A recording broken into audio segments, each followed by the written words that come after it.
Hola, soy Daniela. Gracias por acompañarme. Donald Wandrei fue un cuentista, poeta y editor estadounidense de ciencia ficción, fantasía y terror. Era el hermano mayor del también escritor de ciencia ficción, Howard Wandrei. Donald empezó a escribir en 1926, aunque su carrera despegó definitivamente en 1932. Publicó mucho en revistas pulp hasta los últimos años de la década de 1930. Era miembro del círculo de Lovecraft, manteniendo correspondencia con él y también con otros miembros del círculo.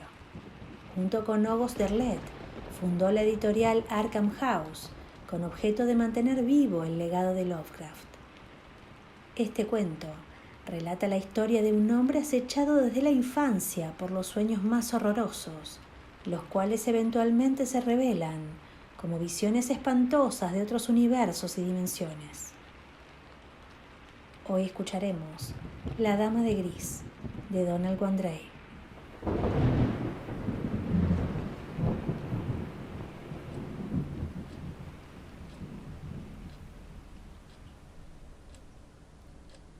Durante toda mi vida, las horas desde el atardecer hasta el amanecer, cuando otras personas duermen, han sido acechadas por el miedo. Desde la más tierna infancia he sido objeto de sueños aterradores, de los que ni los médicos ni los psicólogos han podido ofrecerme el más mínimo alivio. Los médicos no pudieron encontrar ningún trastorno orgánico, salvo algunos problemas menores que son comunes a todos los hombres. Mi vida ha estado singularmente libre de accidentes, conmociones, tragedias y desgracias. Las preocupaciones financieras nunca me han acosado. He seguido mi carrera, en la que el éxito llegó de manera constante.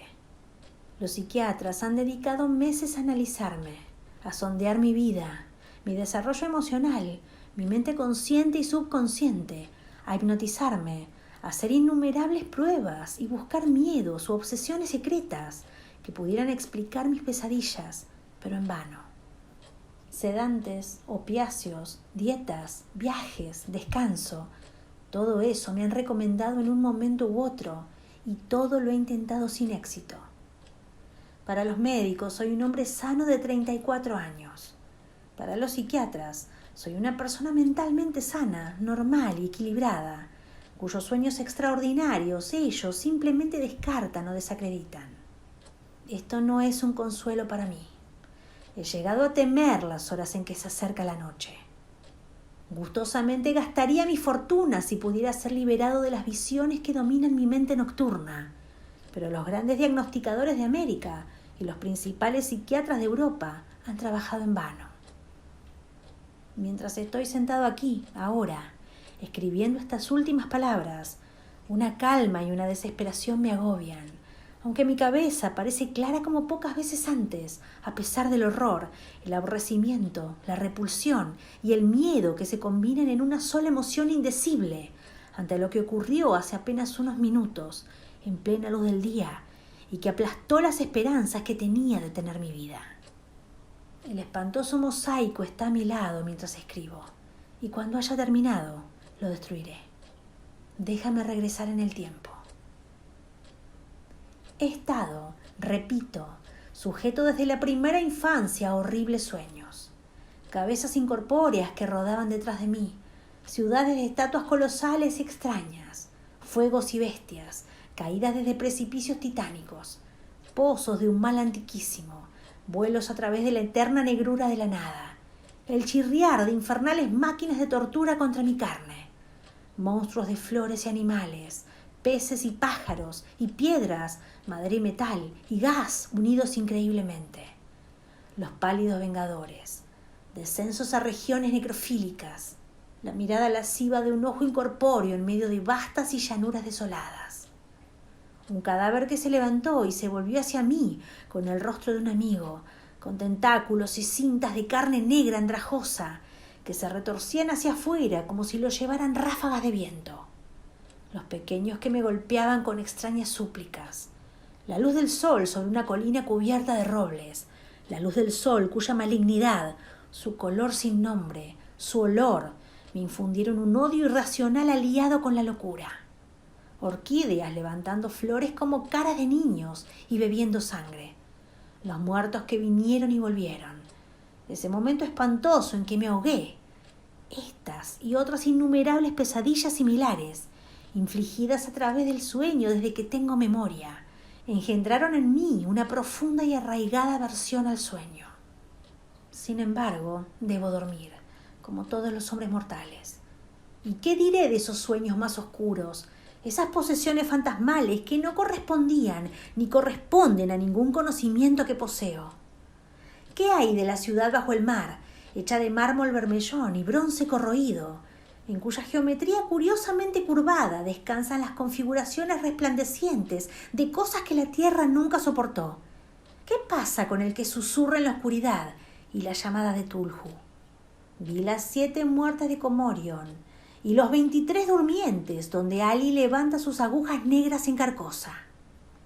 ¿Quién más ha presenciado el despertar de los titanes muertos, o el color fuera del espacio, o el licor de los dioses de piedra? Estos me atormentaban y me despertaban con fiebre y sudor en las horas posteriores a la medianoche y el silencio antes del gris del amanecer. Pero eran cosas pequeñas, viejos sueños, comparados con los últimos. No puedo ahora narrar los hechos que llevaron a mi relación con Miriam, ni el amor breve pero ilimitado que disfrutamos, el matrimonio eterno que planeamos y su trágica muerte, cuando el avión en el que se volvía a la ciudad, después de visitar a sus padres, se estrelló en vísperas de nuestra boda. Quizás la conmoción de esa pesadilla despierta completó la lenta devastación a la que casi me habían llevado las pesadillas nocturnas. Miriam estaba muerta. Toda su extraña belleza, el gris de sus ojos, el tono moderado de su personalidad, la palidez de sus mejillas, su espíritu atormentado y errante, prisionero dentro de ella, se había ido. Pensaba en ella como la dama de gris mientras yacía en su féretro, como una mujer de Poe o una criatura misteriosa de otra vuelta de tuerca. Tan encantadora, tan irreal, tan extraña y sin embargo tan inquietantemente dulce. Muerta. Hasta el día era gris, esa tarde salvaje y otoñal, y las hojas que soplaba el viento susurraban con un eco seco y triste, hasta que la lluvia comenzó a caer más tarde y el mundo se tornó de un gris más apagado, donde el ruido de las gotas cortantes rivalizaba con el viento. Estaba solo con mi soledad. En el santuario de mi cámara, esa noche, soñé un sueño. Soñé que Miriam se me acercaba, me tomaba de la mano y me guiaba. Llegamos a un mar grande y viscoso, cuyo color espantoso me horrorizaba más que su hedor. La negrura del mar y la atmósfera de descomposición me enfermaron antes de que ella me condujera a él, de modo que el contacto de ese fluido me produjo un doble horror. Lejos en el mar, mientras luchaba con los pulmones ahogados, la dama de gris, que flotaba luminosa sobre su superficie, se volvió sin motivo ni advertencia y me guió de regreso. No pude explicar por la mañana el olor mefítico en mi habitación. Solo después de arduas labores pude quitármelo de encima y me vi obligado a quemar cada artículo que la sustancia viscosa y nauseabunda había manchado. Aquella noche soñé simplemente con cielos en llamas y tierras cuyas siniestras masas rojas de rocas se elevaban desde áridos valles donde nada vivía y ninguna planta florecía hacia una metrópoli ciclópea suspendida en los cielos. Y así, durante muchas noches, mis viejos sueños se repitieron, hasta que llegó un momento en que volví a ver a la dama de gris. Y mientras dormía, me tomó de la mano y me levantó de la cama. Caminamos por llanuras de un gris polvoriento, y ella me condujo hasta un pilar. Ahora bien, en esta columna habitaba un gran gusano blanco, como una babosa, toda gris, y con la cara, si esto puede llamarse así, de una criatura racional. Un rostro con cuernos cuya pulpa roja, blanca y gris me enfermaba. Pero Miriam ordenó y yo obedecí. Caminé hacia el pilar y he aquí que éste se vino abajo. De esos fragmentos surgió el repugnante gusano y lo recogí en mis brazos. Se retorció. Entonces mi dama de gris me condujo a través de esa tremenda y desolada llanura hasta mi habitación, donde me dejó, encomendando a mi cuidado al morador de la columna. Se inclinó sobre mí, y la cosa gris besó a la dama de gris con su boca picuda. Y luego se inclinó sobre mí y me acarició los labios, y siguió su camino como una niebla, silenciosa y sin pasos visibles. Me asusté por la mañana cuando descubrí esa enorme y horrible babosa a mi lado. Según recuerdo, salté de la cama y con las tenazas de la chimenea golpeé y la aplasté hasta convertirla en espuma. Luego envolví la pulpa en las hojas manchadas y la quemé. Luego me bañé. Vi el polvo gris en mis zapatos mientras me vestía y el miedo me invadió de nuevo. De hecho, en el cementerio Afterglow, donde habían enterrado a Miriam, hay una especie de suelo ceniciento. Y aunque la hierba se vuelve verde y las flores silvestres crecen altas, nunca han conquistado el suelo. De modo que en primavera se ve el gris y en otoño el polvo yace ligeramente sobre las hojas muertas y briznas agonizantes. Pero no iría allí para encontrar mis huellas, porque si las encontraba, el horror del sonambulismo se agregaría a mi delirio. Y si no encontraba mis pasos, tendré un miedo más punzante. ¿Dónde había estado? ¿De dónde vino el gusano gigantesco? A partir de entonces, durante muchas noches, tantas que la pérdida de Miriam se convirtió en un dolor sordo, en parte borrado en el tiempo y en la memoria, soñé los viejos sueños de caer y huir y ciudades bajo el mar, de torturas, de bestias desconocidas y de ojos abiertos. Luego, la dama de gris volvió una noche a principios del invierno, cuando empezaba a olvidar tanto como podía. Esa noche fue anoche. Todo el día había estado nevando y el viento del noroeste, con un prolongado gemido, había empujado a la nieve hacia adelante y la había azotado en montones, mientras las ramas de los árboles desnudos se molían y se agitaban tristemente. Al acercarse la noche me convertí en presa de la melancolía y me deprimió el pensamiento de Miriam, que había muerto. El grito helado del viento se hizo más fuerte y con ese grito lejano me quedé dormido. Y al dormir, ella vino a mí para guiarme. Me condujo a través de las llanuras desoladas hasta las sombras de un bosque, donde penetramos más y más profundamente entre los troncos de árboles tremendos que se elevaban cada vez más a nuestro alrededor. Y así llegamos a la caverna en la que ella entró, y yo la seguí, esforzándome por acercarme, pero incapaz de cerrar ni una pulgada la distancia entre nosotros. Entonces sucedió algo extraño, porque la caverna se deslizó bruscamente hacia abajo, hasta que se volvió vertical, hundiéndose hacia las entrañas de la tierra. Y algo más extraño, pues nos hundimos, como si cayéramos suavemente, y sin embargo debíamos hacer un esfuerzo, como si camináramos con normalidad, pero la horizontal se había convertido en la vertical. Poco a poco me acerqué por fin a Miriam, hasta que después de una eternidad de caídas, llegamos a descansar muy increíblemente lejos bajo la superficie de la tierra. Estábamos en medio de una bóveda cuyo techo se extendía hacia adelante en arcos de mayor amplitud y curvas más grandes, mientras que los muros retrocedían como las naves de una catedral cósmica y enterrada. Y así la seguí por el pasillo de ese espacioso edificio, y velas fantasmales elevándose como antorchas gigantes junto a nuestro camino, proyectaban sombras grotescas y vacilantes sobre el suelo. Y las túnicas grises de Miriam, las vestiduras grises de la muerte, revoloteaban detrás de ella, fluyendo casi hasta mi rostro a medida que la distancia entre nosotros disminuía.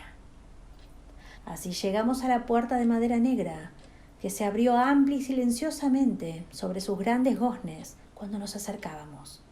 Y la dama de gris entró a la deriva y yo la seguí. Ahora me encontraba dentro de una cripta, cuyas 3 velas rojas, cayendo hasta el final, arrojaban un resplandor sombrío y siniestro. Una a su cabeza, otra a sus pies y una que goteaba sobre su pecho. Porque allí yacía Miriam, mi dama de gris, en reposo sobre el mármol eterno. En su cabeza, un cuenco de lodo del Mar Negro. A sus pies, resucitó el gusano blanco. Y en sus manos, cruzadas sobre su pecho, un cirio y una gardenia, cuya fragancia, picante y virginal, dominaba el olor de la cámara de la muerte. Con la extraña lógica de los sueños, pensé que esto era natural y no tuve miedo.